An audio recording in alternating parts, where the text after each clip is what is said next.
മക്കളെ മാത്രം കുറ്റപ്പെടുത്തരുത്. പ്രാർത്ഥിക്കുന്ന ഒരമ്മയ്ക്ക് പ്രാർത്ഥിക്കാത്തൊരു മകനുണ്ടാകുമോ എന്നൊന്നും എനിക്കറിയില്ല.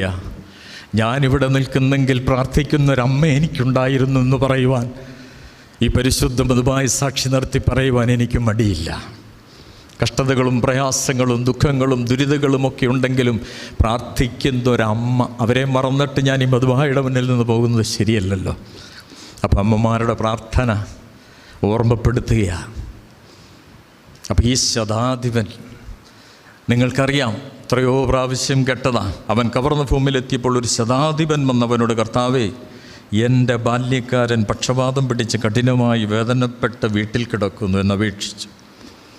അവൻ അവനോട്, ഞാൻ വന്നവനെ സുഖമാക്കാമെന്ന് പറഞ്ഞു. അതിന് ശതാധിപൻ, എൻ്റെ കുറിവാക്യം ഇതാ, കർത്താവേ, നീ എൻ്റെ